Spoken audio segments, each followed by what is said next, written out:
نحمدہ ونصلی علی رسولہ الکریم اما بعد بسم اللہ الرحمن الرحیم اللہم صلی علی محمد وعلی آل محمد وبارک وسلم رب اشرح لی صدری ویسر لی امری واحلل عقدۃ من لسانی یفقہوا قولی واجعل لی وزیرا من اہلی آمین یا رب العالمین۔ ناظرین کرام السلام علیکم ورحمۃ اللہ وبرکاتہ۔ الحمدللہ مطالبات قرآن سیریز کے حوالے سے قرآن حکیم کے منتخب مقامات کا ہم مطالعہ کر رہے ہیں، اور قرآن حکیم کے چند وہ مقامات کے جن کے مطالعے کے نتیجے میں دین کا ایک جامع تصور اور ہماری دینی ذمہ داریوں کا ایک جامع تصور ہمارے سامنے آئے گا انشاءاللہ تعالی۔ آپ کے علم ہے کہ مطالبات قرآن سیریز کو ہم نے 6 حصوں میں دروس کے اعتبار سے تقسیم کیا ہے، اور اس وقت پہلے حصے کا مطالعہ ہم کر رہے ہیں، اور پہلے حصے کو ہم نے عنوان دیا ہے لوازم نجات، یعنی اس جو شریعت نے، قرآن حکیم نے اور ہمارے دین نے ہمیں نجات کی شرائط بیان کی ہیں۔ قرآن حکیم میں سورہ عصر کا ہم نے مطالعہ کیا، جو لوازم نجات ہے، شرائط ہیں لازمی جو نجات پانے کے لیے ضروری ہیں، ان کا تذکرہ اس پہلے حصے میں ہمارے سامنے آ رہا ہے۔ اس سے قبل آپ کے علم ہے کہ ہم نے سورۃ العصر کا مطالعہ کیا 2 نشستوں میں، پھر ہم نے آیت البر سورۃ البقرہ آیت نمبر 177 کا مطالعہ کیا۔ آج انشاءاللہ ہم تیسرے درس کا آغاز کر رہے ہیں، جس کو عنوان ہم نے دیا ہے مقام عظیمت۔ عظیمت کا ایک انتہائی بلند مقام اس مقام پر ہمارے سامنے آئے گا، اور آج ہم مطالعہ شروع کر رہے ہیں سورہ لقمان کے دوسرے رکوع کا۔ سورہ لقمان کی یہ آیات ہیں، آیات 12 تا 19، اور یہ دوسرا رکوع ہے سورہ لقمان کا، جس کا 2 نشستوں میں انشاءاللہ تعالی ہم مطالعہ کریں گے۔ تو مطالبات قرآن سیریز اور اس کا پہلا حصہ، اس کا مطالعہ جاری، اور پہلے حصے کا تیسرا درس سوم ہے، جس کو عنوان ہم نے دیا مقام عظیمت، اور سورہ لقمان کا دوسرا رکوع اور اس کی آیات 12 تا 19 کا انشاءاللہ ہم مطالعہ کریں گے۔ آئیے آج کے درس کا ہم باقاعدہ آغاز کرتے ہیں۔ اعوذ باللہ من الشیطان الرجیم، بسم اللہ الرحمن الرحیم۔ وَلَقَدْ آتَيْنَا لُقْمَانَ الْحِكْمَةَ أَنِ اشْكُرْ لِلَّهِ وَمَنْ يَشْكُرْ فَإِنَّمَا يَشْكُرُ لِنَفْسِهِ وَمَنْ كَفَرَ فَإِنَّ اللَّهَ غَنِيٌّ حَمِيدٌ۔ وَإِذْ قَالَ لُقْمَانُ لِابْنِهِ وَهُوَ يَعِظُهُ يَا بُنَيَّ لَا تُشْرِكْ بِاللَّهِ إِنَّ الشِّرْكَ لَظُلْمٌ عَظِيمٌ۔ صدق اللہ العظیم۔ انشاءاللہ تعالی ان آیات کا ترجمہ اور مزید آیات کا ترجمہ اور تشریح آپ کے سامنے ہم رکھیں گے۔ ہمیشہ کی طرح پہلے کچھ تمہیدی نکات کا مطالعہ کرتے ہیں، اور اس کے بعد باقاعدہ درس کا آیات کے ترجمے اور تشریح کے اعتبار سے آغاز ہوگا۔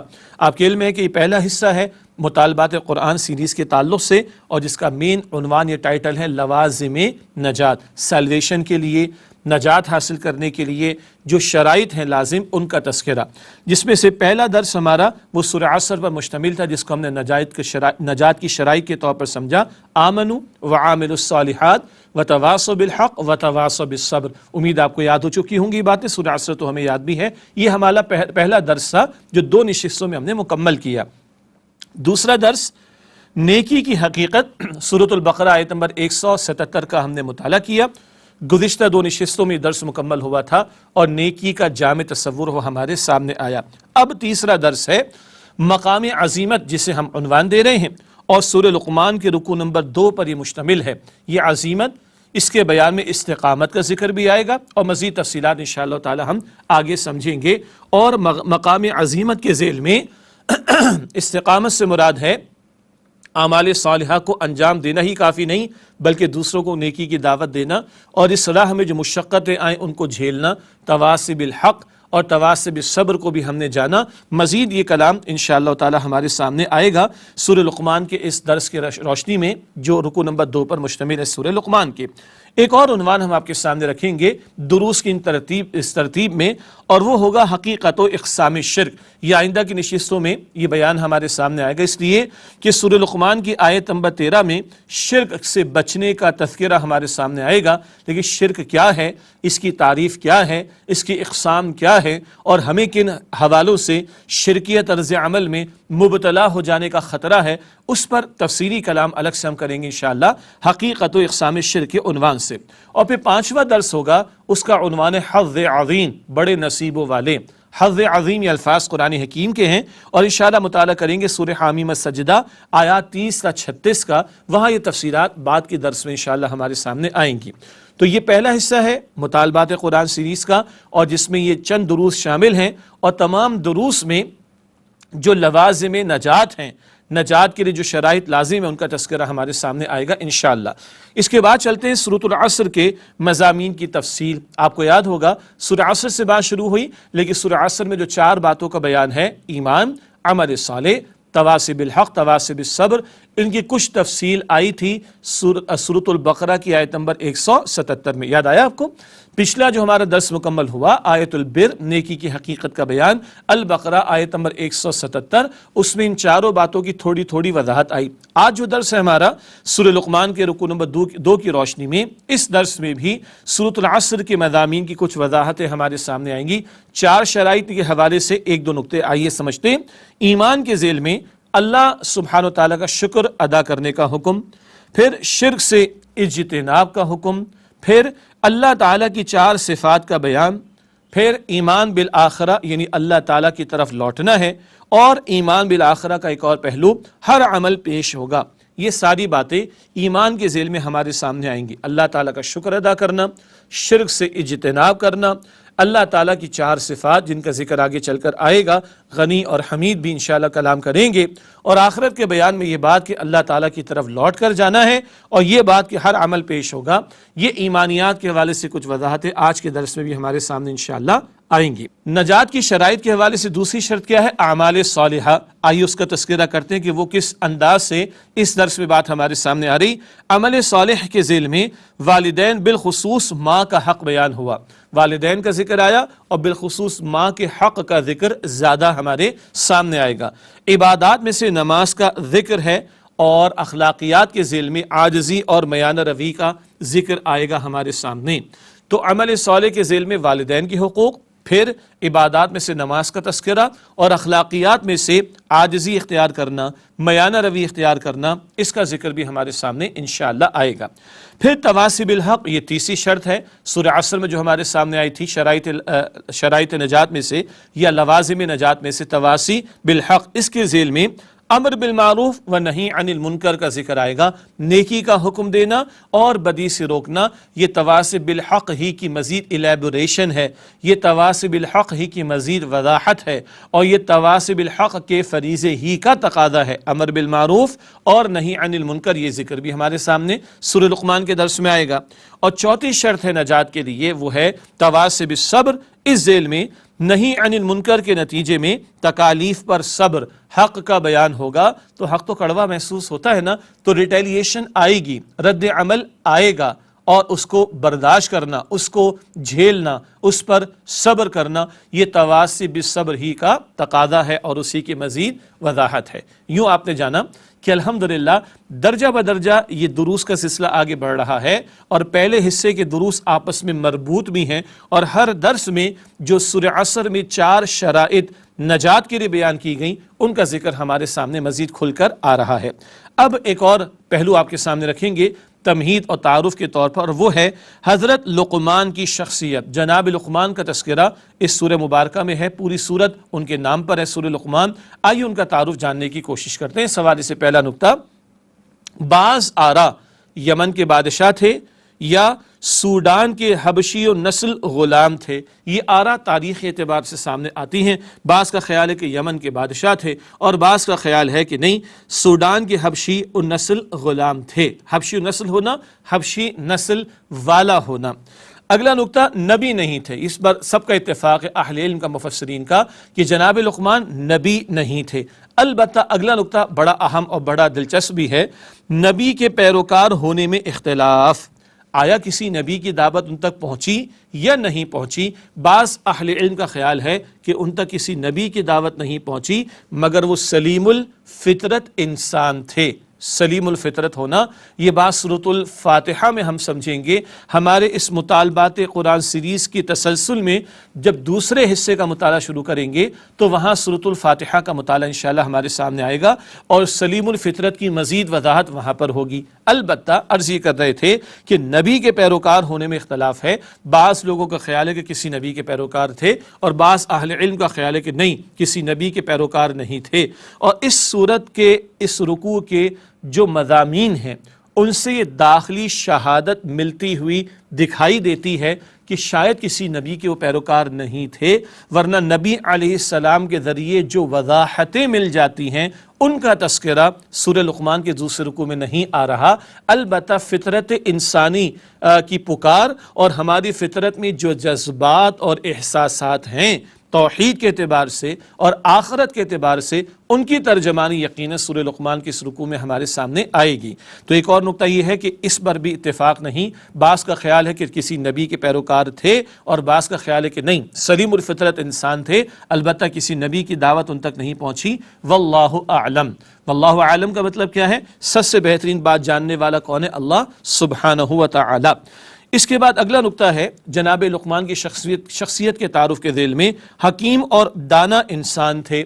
حکیم لقمان ہمارے بھی مشہور ہے نا، فلاں مرض کا علاج حکیم لقمان کے پاس بھی نہیں تھا۔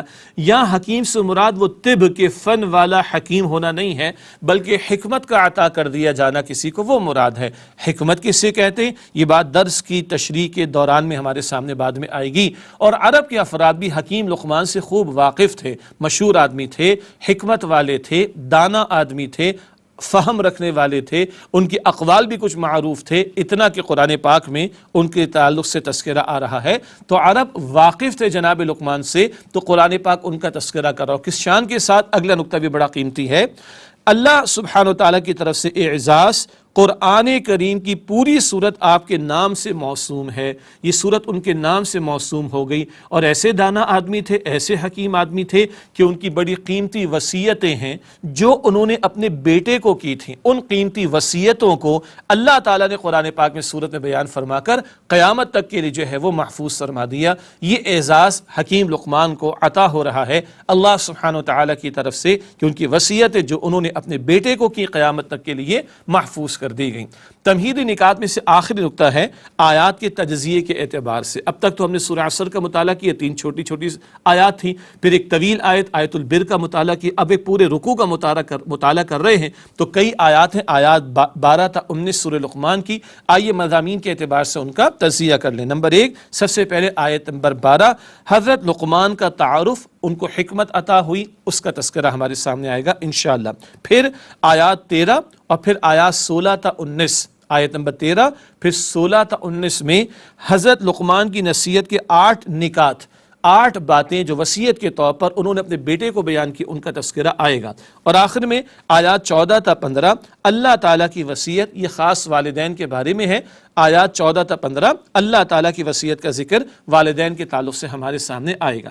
تو ناظرین کرام الحمدللہ اس وقت تک ہم نے آج کے درس کے تعلق سے تمہیدی نکات کو مکمل کیا، لوازم نجات کا بیان، پہلے حصے کے دروس کا تجزیہ، پھر سورہ عصر کے مضامین جس انداز سے آ رہے ہیں سورہ لقمان کے درس میں ان کا تذکرہ، جناب لقمان کی شخصیت کا بیان، اور اس درس کی جو آیات ہیں ان کا ہم نے موضوع کے اعتبار سے تجزیہ آپ کے سامنے رکھا۔ ایک وقفہ لیتے ہیں، اس کے بعد انشاءاللہ تعالی باقاعدہ اس درس کی آیات کا ترجمہ اور تشریح آپ کے سامنے رکھتے ہیں۔ ملاقات ہوتی ہے ایک وقفے کے بعد۔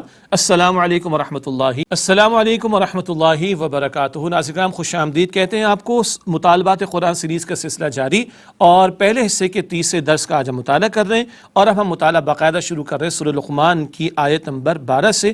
آئیے رکوع کے مضامین پر غور و فکر کرتے ہیں، کیا مراد؟ اس سے قبل تمہیدی نکات ہمارے سامنے آ گئے، اب رکوع کے مضامین اور ہر آیت کا ترجمہ اور پھر اس کی تشریح آپ کے سامنے رکھیں گے۔ ایک بات توجہ طلب ہے، اور وہ یہ ہے کہ آیات میں اب تفصیلات زیادہ ہیں، تو آیت کا ایک حصہ ترجمے کے ساتھ ہمارے سامنے آئے گا، کچھ وضاحت آ جائے گی، پھر آیت کا اگلا حصہ ترجمے کے ساتھ ہمارے سامنے آئے گا اور کچھ وضاحت آ جائے گی۔ اس انداز ہم آگے بڑھائیں گے۔ تو مطالعہ شروع کر رہے ہیں سورہ لقمان کی آیت نمبر 12 سے۔ اعوذ باللہ من الشیطان الرجیم، بسم اللہ الرحمن الرحیم۔ وَلَقَدْ آتَيْنَا لُقْمَانَ الْحِكْمَةَ، اور یقیناً ہم نے دی لقمان کو دانائی۔ سب سے پہلے یہاں حضرت لقمان کا تعارف ہمارے سامنے آ رہا ہے، ان کا نام یہاں ذکر کیا جا رہا ہے، سورت کا نام بھی سورہ لقمان ہے۔ سب سے پہلی بات، حکمت کا یہاں پر لفظ آیا کہ جناب لقمان کو حکمت عطا کی گئی. اب حکمت کیا ہے؟ آئیے اس پر تھوڑا کلام کرتے. اس سیریز میں انشاءاللہ تعالی قرآن حکیم کے چند منتخب مقامات کا مطالعہ کرتے ہوئے قرآن حکیم کی جو اصطلاحات ہیں، بنیادی الفاظ ہیں، ان کی بھی وضاحت ہم آپ کے سامنے انشاءاللہ رکھنے کی کوشش کریں گے تاکہ ہمارا فہم قرآن کا شوق بھی بڑھ جائے اور علم دین میں بھی اضافہ اللہ تعالیٰ کے فضل و کرم سے ہو سکے. حکمت یہ عطیہ خداوندی ہے. حکمت کیا ہے؟ اللہ کی عطا کردہ بڑی نعمت ہے. چنانچہ قرآن پاک میں سورۃ البقرہ کی آیت نمبر 269 میں ذکر آیا، یؤتی الحکمت من یشاء وَمَن یؤت الحکمت فقد اوتی خیرا کثیرا. اس آیت کا ترجمہ ہے وہ اللہ جسے چاہتا ہے حکمت عطا فرماتا ہے، اور جسے حکمت دے دی گئی پس اسے تو بہت بڑی بھلائی دے دی گئی. یہ سورہ لقمان کی اس آیت میں جو لفظ حکمت کا ذکر آیا اس کے ذیل میں سورۃ البقرہ کی آیت نمبر 269 کا حوالہ ہم نے آپ کے سامنے رکھا کہ حکمت عطا کیا جانا یہ بہت بڑی دولت کا عطا کیا جانا ہے، بہت بڑی بھلائی کا عطا کیا جانا ہے اللہ سبحانہ وتعالیٰ کی طرف سے. اور جناب لقمان کا اعزاز کیا ہے؟ اللہ تعالیٰ خود فرما رہا ہے کہ ہم نے لقمان کو حکمت عطا فرمائی. اب آئیے حکمت کو جاننے کی کوشش کریں. اللہ تعالیٰ نے جناب لقمان کو حکمت عطا فرمائی اور اللہ تعالیٰ خود فرما رہے کہ جس کو حکمت عطا ہو اس کو بہت بڑی خیر عطا کر دی گئی. کیا ہے حکمت؟ اس کا لغوی معنی ہے دانائی. ہم جس کو سمجھ بوجھ کہتے ہیں، انگریزی میں وزڈم بھی کہہ دیتے ہیں. تو لغوی طور پر لٹرل میننگ، ڈکشنری میننگ کیا ہے؟ دانائی، سمجھ بوجھ کی بات. اصطلاحی طور پر اس کا مفہوم کیا ہے؟ اصطلاحی معنی شعور انسانی کی پختگی، بصیرت باطنی. انسان کے شعور کا پختہ ہو جانا، وہ صحیح اور غلط میں تمیز کرنے کے قابل ہو جائے، صحیح بات کو سمجھنے کے قابل ہو جائے. باطن کی بصیرت بندے کو مل جائے جس باطنی بصیرت کی روشنی میں وہ اشیاء کی اصل کو اور ان کی حقیقت کو سمجھنے اور صحیح بات تک پہنچنے کے قابل ہو جائے. تو اصطلاحی طور پر حکمت کا مفہوم ہے شعور انسانی کی پختگی اور باطنی بصیرت. دوسرے الفاظ میں حکمت سے مراد وہ بصیرت باطنی ہے جس کے ذریعے اشیاء کی حقیقت کو دیکھا جاتا ہے. جیسے ظاہر کی اشیاء کو دیکھنے کے لیے آنکھ میں بصارت کا ہونا، روشنی کا ہونا ضروری ہے، اسی طرح اشیاء کی اصل حقیقت کو سمجھنے کے لیے باطن کی روشنی، باطن کی بصیرت کا ہونا ضروری ہے. تو حکمت کیا ہے؟ باطن کی بصیرت جس سے اشیاء کی حقیقت سمجھ میں آنا شروع ہو جاتی ہے. اسی نقطے کو ایک اور انداز سے سمجھتے ہیں کیونکہ حکمت کے ساتھ ساتھ ایک لفظ فلسفہ بھی ہمارے ہاں استعمال ہوتا ہے. دونوں میں ایک فرق ہے، آئیے اس کو جاننے کی کوشش کریں. حکمت کیا ہے؟ فطرت جمع عقل، یہ حکمت ہے. فطرت کیا ہے؟ انسانی فطرت، اور اس کے اندر اللہ تعالیٰ کا تعارف، آخرت کی ضرورت کا احساس موجود ہے. البتہ یہ نقطہ جب ہم مطالبات قرآن سیریز کے دوسرے حصے کا مطالعہ کریں گے تو وہاں سورۃ الفاتحہ اور سورہ آل عمران کی آخری آیات اور سورۃ النور کے 5ویں رکوع کی روشنی میں تفصیل آئے گی. تو حکمت کیا ہے؟ فطرت اور عقل ان کو ملا کر اگر چلیں تو حکمت میسر آتی ہے. یعنی فطرت کی روشنی میں اشیاء پر غور و فکر کا حاصل، اور فطرت میں ان تمام اشیاء اور کائنات کے بنانے والے خالق اللہ کا تعارف موجود ہے.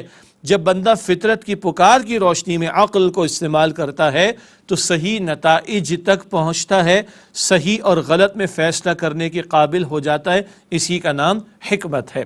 اس کے برعکس فلسفہ کیا ہے؟ منطق اور عقل، منطق جمع عقل یہ فلسفہ ہے. منطق جمع عقل یہ فلسفہ ہے. منطق کی روشنی میں غور و فکر کا جو حاصل ہے وہ فلسفے کی صورت میں ہمارے سامنے آتا ہے. عقل کے بارے میں ایک اور بات نوٹ کر لیجئے، عقل کرائے کی وکیل ہے. اسے جس رخ پر استعمال کیا جائے یہ اسی کے مطابق نتائج دیتی ہے. حتیٰ کہ باطل اور غلط کاموں کے لیے بھی عقل دلائل فراہم کرنا شروع کر دیتی ہے. تو عقل کرائے کی وکیل ہے. تو جب منطق کی روشنی میں عقل کو استعمال کیا جائے تو فلسفہ وجود میں آتا ہے، اور جب فطرت کی روشنی میں عقل کو استعمال کیا جائے تو حکمت وجود میں آتی ہے. مزید ایک اور نقطہ فطرت کے تعلق سے، فطرت ہماری روح کی ترجمان ہے. اس کی روشنی میں عقل کا استعمال انسان کو اشیاء کی حقیقت کا علم دیتا ہے۔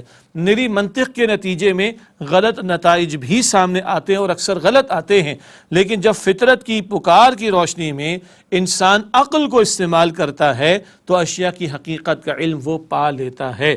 تو عقل جمع فطرت یہ ہے حکمت، اور حکمت کا ذکر آیا کہ جناب لقمان کو اللہ تعالیٰ نے حکمت عطا فرمائی، اور حکمت جس کو عطا ہو یہ اللہ تعالیٰ کی بہت بڑی نعمت ہے، اور یہ وہ باطنی بصیرت ہے جس کی روشنی میں بندہ اشیاء کی حقیقت کو سمجھنے کی کوشش کر سکتا ہے۔ اللہ تعالیٰ ان بندوں میں شامل فرمائے مجھے اور آپ کو اور ہم سب کو کہ جنہیں اللہ حکمت عطا فرماتا ہے اپنی بہت بڑی نعمت کے طور پر۔ اگلا حصہ اس آیت کریمہ کا ہے، سورہ لقمان کی آیت نمبر 12 کا اگلا حصہ، انشکر للہ، کہ کر شکر اللہ کا، ومن یشکر، اور جو کوئی بھی شکر کرتا ہے، فإنما یشکر لنفسی، تو وہ شکر کرتا ہے اپنے ہی لیے۔ حکمت عطا کیے جانے کا ایک نتیجہ کیا بیان کیا جا رہا ہے؟ اللہ تعالیٰ کا شکر ادا کیا جائے۔ جناب لقمان سے مخاطبت ہو رہی اور ان کا ذکر خیر فرما کر اللہ مجھے اور آپ کو بھی رہنمائی عطا کر رہا ہے۔ اصل کیا سمجھ لینا ضروری ہے؟ بندہ اپنے خالق اور محسن حقیقی اللہ تعالیٰ کو پہچان لے اور اس کا شکر ادا کرنے کی کوشش کرے۔ یہ بھی بتایا گیا جو شکر ادا کرتا ہے اپنے بھلے کے لیے شکر ادا کرتا ہے، اور یہ بھی بتایا گیا کہ جو شکر ادا نہ کرے، آگے ذکر آ جائے گا، اللہ تعالیٰ غنی ہے، اللہ تعالیٰ حمید ہے۔ ناظرین کرام، اس آیت کے اس حصے پر مزید کافی کلام کرنا ہے، شکر کے لفظ پر بھی، اور اس کے آگے کفر کا لفظ آئے گا اس پر بھی کلام کرنا ہے۔ تو ایک وقفہ لیتے ہیں، اس کے بعد اس آیت کریمہ پر مزید تفصیلی کلام آپ کے سامنے رکھیں گے۔ ملاقات ہوتی ہے ایک وقفے کے بعد انشاءاللہ۔ السلام علیکم ورحمۃ اللہ وبرکاتہ۔ السلام علیکم ورحمۃ اللہ وبرکاتہ۔ ناظرین کرام، مطالبات قرآن سیریز میں آپ کو خوش آمدید کہتے ہیں۔ پہلے حصے کا آج تیسرا درس ہے، سورہ لقمان کا مطالعہ کر رہے ہیں، اور اس کی آیت نمبر 12 ہی کا مطالعہ اس وقت ہمارے سامنے ہے، اور حکمت عطا کیے جانے کا ایک نتیجہ کیا نکلنا چاہیے؟ اللہ تعالیٰ کا شکر ادا کیا جائے۔ شکر کسے کہتے ہیں؟ آئیے جاننے کی کوشش کریں۔ شکر کو اہل لغت نے بیان فرمایا اس طرح، الشکر تصور نعمت و اظہارها۔ شکر کیا ہے؟ آئیے اس کا ترجمہ کرتے ہیں۔ شکر نعمت کو یاد رکھنے اور اس کے اظہار یعنی رد عمل کا نام ہے۔ نعمت کو یاد رکھنا اور اس بات کا اظہار کرنا، یہ شکر ہے۔ اس کی مزید وضاحت کے لیے شکر کے 3 درجات ہیں، آئیے ان کو سمجھتے ہیں جو اہل علم نے بیان فرمائے۔ شکر کے 3 درجات، نمبر 1 شکر بالقلب، دل سے شکر، نمبر 2 شکر باللسان، زبان سے شکر، اور نمبر 3 شکر بالجوارح، پورے وجود کے اعضاء کے ذریعے شکر ادا کرنا۔ شکر کیا ہے؟ نعمت کا تصور کرنا، اس کو یاد رکھنا اور اس کا اظہار کرنا۔ اظہار کے 3 ذرائع بتائے گئے، یا شکر کے 3 درجات بتائے گئے، دل سے شکر، زبان سے شکر اور پورے وجود سے شکر۔ دل سے شکر کیا ہے؟ آسان بات ہے لیکن کرنے والا کام ہے۔ جو کچھ ہمیں ملا ہے وہ اللہ کے فضل اور عطا سے ملا ہے۔ جو کچھ ہمارے پاس ہے وہ رب کائنات کی عطا ہے۔ اس کائنات کو بنانے والا، سجانے والا، کروڑا کروڑ نعمت عطا فرمانے والا، میری اور آپ کی زندگی کے تسلسل کے لیے وسائل عطا فرمانے والا اللہ سبحانہ و تعالی، اس کی عطا کردہ نعمتوں کا اعتراف کرنا، یہ دل سے شکر ہے۔ زبان سے شکر کیا ہے؟ اللہ کی تعریف بیان کرنا، اللہ تعالیٰ کا شکر بجا لانا۔ سورۃ الفاتحہ کی پہلی آیت الحمدللہ رب العالمین۔ اسی طریقے پر ہم جانتے ہیں کہ نبی مکرم صلی اللہ علیہ وسلم نے بہت ساری دعائیں ہمیں تعلیم فرمائی، ان سب میں بھی کئی مرتبہ الحمدللہ کا کلمہ آتا ہے۔ شکر اللہ تعالیٰ کے لیے، تعریف اللہ سبحانہ و تعالیٰ کی۔ یہ مختلف مواقع کی دعائیں اور نعمتوں پر شکر ادا کرنے کے لیے الحمدللہ کہنا، یہ سب زبان سے اللہ تعالیٰ کا شکر ہے۔ اور اگلا نقطہ شکر بالجوارح، پورے وجود کے اعضاء کے ذریعے اللہ کا شکر ادا کرنا۔ یہ وجود اس کا مالک میں نہیں، اس کا مالک اللہ سبحانہ و تعالیٰ۔ اب اس وجود اور اس کے اعضاء کو مالک کی فرما برداری میں استعمال کرنا، یہ شکر ہے، اور اس وجود اور اس کے اعضاء کو مالک کی نافرمانی میں اختیار کیا جائے تو یہ ناشکری ہو جائے گی۔ تو شکر کے 3 درجات، دل سے، زبان سے اور پورے وجود کے اعضاء سے اللہ کا شکر ادا کرنا۔ شکر کے حوالے سے کچھ اور بڑے قیمتی نکات ہیں، آئیے ان کو جانیں۔ حکمت کا مظہر اول، حکمت عطا کیے جانے کے بعد کیا ذکر آیا؟ انشکر للہ، کہ شکر ادا کرو اللہ سبحانہ وتعالیٰ کا۔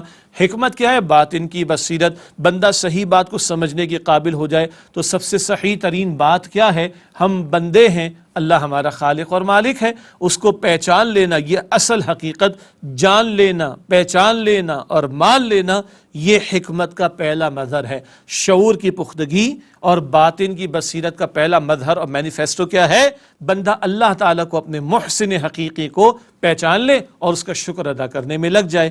اگلا نقطہ شکر ہی کے تعلق سے، عبادت رب کی بنیاد۔ سورۃ الفاتحہ میں ہم کہتے ہیں الحمدللہ رب العالمین، پہلے اس کا اقرار کرتے ہیں اور بعد میں مزید اقرار کرتے ہیں ایاک نعبد، اے اللہ ہم تیری عبادت کرتے ہیں۔ اسی طریقے پر سورہ قریش ہم تلاوت کرتے رہتے ہیں فَلْيَعْبُدُوا رَبَّ هَذَا الْبَيْتِ الَّذِي أَطْعَمَهُم مِّن جُوعٍ وَآمَنَهُم مِّن خَوْفٍ۔ انہیں چاہیے اس گھر کے رب اللہ تعالیٰ کی عبادت کریں۔ قریش کا ذکر ہے، وہ رب جس نے انہیں بھوک میں کھانے کو دیا اور خوف سے امن عطا فرمایا۔ شکر ادا کرنے کا طریقہ کیا ہے؟ اللہ کی عبادت کرو۔ تو عبادت کی بنیاد بھی کیا ہے؟ شکر کا جذبہ۔ یہ بات سورہ فاتحہ میں بھی ہے، اس بات سورہ قریش میں بھی آخری پارے میں آتی ہے۔ اگلا نقطہ ہے فائدہ خود انسان کو۔ آگے اللہ تعالیٰ نے فرمایا نا کہ وَمَن يَشْكُرُ، اور جو کوئی بھی شکر ادا کرتا ہے فَإِنَّمَا يَشْكُرُ لِنَفْسِهِ، وہ شکر ادا کرتا ہے اپنے ہی لیے۔ قرآن پاک میں سورہ ابراہیم کی آیت نمبر 7 میں یہ بھی ذکر آیا لَإِن شَكَرْتُمْ لَأَزِيدَنَّكُمْ، اللہ تعالیٰ فرماتا ہے شکر ادا کرو گے مزید نعمت تمہیں عطا کروں گا۔ اللہ اکبر، اللہ کو ہماری شکر کی کوئی حاجت نہیں، بندہ شکر ادا کرے گا اللہ قبول فرما کر مزید نعمت اس کو عطا فرمائے گا۔ اور ایک اور اہم نقطہ، انسانی شخصیت کی صحیح رخ پر تعمیر۔ یہ شکر گزاری کا جذبہ بندے میں ہو تو بندے کا رویہ دوسروں کے ساتھ اچھا ہوتا رہے گا۔ حدیث مبارک ہے سنن ترمذی میں، نبی مکرم صلی اللہ علیہ وسلم نے ارشاد فرمایا من لا یشکر الناس لا یشکر اللہ، وہ اللہ کا شکر ادا نہیں کرتا جو لوگوں کا ان کے احسانات پر شکر گزار نہیں ہوتا۔ جو بندوں کا شکر گزار نہیں بننا، وہ اللہ تعالیٰ کا شکر گزار کیسے ہوگا؟ اب اگر یہ شکر کا جذبہ بندے میں ہو تو انسانی شخصیت کی صحیح رخ پر تعمیر ہوگی، بندے کا انداز اچھا ہوگا، بندے کے رویے دوسروں کے ساتھ اچھے ہوں گے جب اس میں شکر کی کیفیت اور شکر گزاری کی صفت پیدا ہوتی چلی جائے۔ اللہ تعالیٰ مجھے اور آپ کو، ہم سب کو اپنے شکر گزار بندوں میں شامل فرمائے۔ اس آیت کریمہ کا اگلا حصہ ہے، ارشاد فرمایا وَمَن كَفَرَ، اور جس نے ناشکری کی فَإِنَّ اللَّهَ غَنِيٌّ حَمِيدٌ، تو بے شک اللہ کسی کا محتاج نہیں اور بذات خود محمود ہے۔ یہ سورہ لقمان کی آیت نمبر 12 کا اگلا حصہ ہے، جہاں فرمایا گیا جس سے ناشکری کی تو اللہ تعالیٰ کسی کا محتاج نہیں اور اللہ تعالیٰ بذات خود محمود ہے۔ یہاں لفظ آیا ہے کفر کا، پہلے شکر کا لفظ، اب کفر کا لفظ آیا۔ اس کفر کے لفظ کو قرآن پاک نے مختلف انداز اور مختلف مفاہیم میں استعمال کیا، آئیے ان کو جانیں۔ اور کبھی کبھی علمی اعتبار سے کچھ پریشانی کچھ لوگوں کو ہو جاتی ہے، وہ پریشانی بھی دور ہو جائے گی جب یہ سمجھ آ جائے کہ کفر کا لفظ کئی مفاہیم میں استعمال ہوا۔ کفر اس کا مطلب ہے چھپانا، انکار کرنا۔ کفر کا لغوی مفہوم ہے چھپانا، انکار کرنا۔ کسان بھی بیج ڈال کر مٹی برابر کر کے بیج کو چھپا دیتا ہے نا، کفار، عربی میں کسان کو کفار کہا گیا، کفر سے لفظ بنا کاف را سے، کہ وہ بیج مٹی میں ڈال کر چھپا دیتا ہے۔ تو کفر کیا ہے؟ چھپا دینا یا انکار کرنا۔ ایک کافر اپنی فطرت میں موجود توحید کے درس کو چھپاتا ہے اور وہ حق کا رد کرتا ہے، یہ بھی چھپانے کا مفہوم۔ اور ایک کافر کے سامنے اور ایک نہ ماننے والے کے سامنے دلائل کے ساتھ حقیقت آتی مگر وہ انکار کرتا ہے، یہ بھی کفر ہی کا ترجمہ ہے۔ تو کفر کا ترجمہ چھپانا، کفر کا ترجمہ انکار کرنا بھی۔ البتہ آگے ہم تقابل کے طور پر 3 کمپیریزنز آپ کے سامنے رکھیں گے کہ کفر کا لفظ کس کس لفظ کے مقابلے میں استعمال ہوتا ہے کمپیریٹیولی۔ کفر بمقابلہ شکر، وجہ کیا ہے؟ تکبر۔ کفر بمقابلہ شکر، اور اس آیت کریمہ میں اسی مفہوم میں بات آئی، جو شکر کرتا ہے اپنے بھلے کے لیے، جو کفر کرے گا اللہ تعالیٰ غنی ہے، اللہ تعالیٰ بے نیاز ہے، اللہ تعالیٰ کی آپ سے آپ تعریف ہو رہی، اللہ تعالیٰ کو تمہارے شکر کی کوئی ضرورت نہیں، تو کبھی کفر کا لفظ شکر کے مقابلے میں آتا ہے، پیرالل آتا ہے، اور اس کی وجہ کیا ہوتی ہے؟ تکبر، کہ بندہ سمجھ بیٹھتا ہے کہ مجھے کسی شے کی حاجت نہیں، وہ اپنے آپ کو سیلف سفیشینٹ سمجھ بیٹھتا ہے، یہ تکبر ہے، اور اس کا حاصل کیا نکلتا ہے؟ فسق اور فجور، نافرمانی کے کاموں میں بندہ مبتلا رہتا ہے۔ اللہ ہم سب کی حفاظت فرمائے۔ اس کے بعد ایک اور موازنہ ہے، کفر بمقابلہ اسلام۔ کفر کا لفظ اسلام کے مقابلے میں بھی آتا ہے، یہ مسلم ہے، یہ کافر ہے۔ اچھا، اس کی وجہ کیا ہوتی؟ تعصب، اور ایسا شخص قانونی طور پر کافر ہوتا ہے۔ مثلا ابو جہل اپنے آپ کو بڑا سردار کہلواتا تھا، اور تھا بھی، اور وہ ماننے کو تیار نہیں تھا کہ نبی اکرم علیہ السلام اللہ کے رسول ہیں، کہتا تھا اگر میں مان لوں تو میں چھوٹا ہو جاؤں گا۔ تعصب آ گیا نا، اس تعصب کی وجہ سے کفر پر اڑا رہا۔ اس کا حاصل کیا ہوتا ہے؟ کفر کا معاملہ قانونی اعتبار سے یہ شخص کافر قرار پاتا ہے، پیغمبر کی دعوت کو رد کر دینا، کتاب الہی کو نہ ماننا، اینڈ سو آن۔ اور ایک کفر کا لفظ استعمال ہوتا ہے ایمان کے مقابلے میں، اس کی وجہ کیا ہوتی ہے؟ دنیا کی محبت، اور یہ حقیقی کفر ہے، یہ عملی اعتبار سے کفریہ روش ہوتی ہے، اور اس کا حاصل کیا ہے؟ منافق ہو جانا۔ دعویٰ ہے اسلام کا، مگر طرز عمل اس کے برعکس ہے، کہیں دنیا کی محبت میں ڈوب کر دین اور ایمان کے تقاضوں سے بندہ پیچھے ہٹنا شروع ہو جائے، یہ منافق کا کردار ہے۔ تو کبھی کفر کا لفظ حقیقی ایمان کے مقابلے میں بھی آتا ہے، ایک منافق زبان کا دعویٰ کرتا ہے اسلام کا، مگر اس کے دل میں ایمان نہیں ہوتا، اور وہ دنیا کی محبت میں ڈوب کر فرار اختیار کرتا ہے دین کے تقاضوں سے، اور منافقت کی روش پر آگے بڑھتا چلا جاتا ہے۔ اب آپ کو اندازہ ہوا کہ الحمدللہ اس مطالبات قرآن سیریز میں ہم تفصیلاً کچھ مقامات قرآنی کا مطالعہ کر رہے ہیں، جس سے قرآن پاک کے کئی مقامات کا مضامین کے اعتبار سے ہم ایک احاطہ کرنے کی بھی کوشش کریں گے۔ احاطہ اس معنی میں نہیں کہ سب کو سمجھ میں آ جائے، سوال ہی پیدا نہیں ہوتا، احاطہ اس معنی میں کہ وہ مضامین ہمارے سامنے آ جائیں۔ تو کفر شکر کے مقابلے میں، جیسے کہ آیت کریمہ میں استعمال ہوا، کفر اسلام کے مقابلے میں، اور کفر حقیقی ایمان کے مقابلے میں۔ اس آیت کریمہ کے آخر میں اللہ تعالیٰ کی دو صفات آئی، غنی اور حمید، آئیے ان کا ترجمہ کریں اور ان کو تھوڑا سمجھنے کی کوشش کریں۔ غنی، اس کا ترجمہ ہم نے کیا تھا کہ کسی کا محتاج نہیں، اللہ سبحانہ و تعالیٰ بے نیاز ہونا، محتاج نہ ہونا، یہ اس کا ترجمہ۔ وہ ہستی جو خود مکتفی ہو، یعنی سیلف سفیشینٹ ہو۔ سیلف سفیشینٹ انگریزی میں ہمیں سمجھ آتا ہے خود مکتفی ہونا، جسے کسی کی حاجت نہ ہو۔ الصمد اللہ تعالیٰ کا نام یہی مفہوم وہ بھی دیتا ہے، وہ الصمد کا لفظ اور اللہ تعالیٰ کا صفاتی نام، کہ سب اللہ تعالیٰ کے محتاج ہیں، اللہ تعالیٰ کسی کا محتاج نہیں ہے۔ اور اگلا نقطہ ہے، اس صفت کا حقیقی اطلاق صرف اللہ تعالیٰ کی ذات مبارکہ پر ہوتا ہے کہ وہی غنی ہے، اور الغنی اس کا صفاتی نام ہے، وہ بے نیاز ہے، وہ سیلف سفیشینٹ ہے، اس کو کسی کی حاجت نہیں، سب اس کے محتاج ہیں اور وہ کسی کا محتاج نہیں۔ بندے شکر ادا کریں، بندوں کا فائدہ، کفر کریں، ناشکری کریں، اللہ تعالیٰ کا کوئی نقصان نہیں۔ اور اگلا نام اللہ تعالیٰ کا، اور اللہ کی اگلی صفت آئی حمید، جس کا ترجمہ ہم نے کیا تھا بذات خود محمود ہے، وہ آپ سے آپ اللہ تعالیٰ کی تعریف ہو رہی ہے۔ آئیے صفت پر بھی تھوڑا کلام کریں۔ وہ ہستی جس کی تعریف از خود ہو رہی ہو، وہ ہستی جس کی تعریف از خود ہو رہی ہو، کائنات کا ذرہ ذرہ اللہ تعالیٰ کے خالق ہونے، مالک ہونے، مدبر اور منتظم ہونے کے دلائل ہمارے سامنے پیش کر رہا ہے۔ آپ سے آپ اللہ تعالیٰ کی تعریف مستقل ہو رہی ہے۔ اور آخری نقطہ اس آیت کی تشریح میں، اللہ حمید ہے، یعنی اس کا درجہ کمال بذات خود نمایاں ہے، اور اس کا حسن و جمال از خود ظاہر ہے۔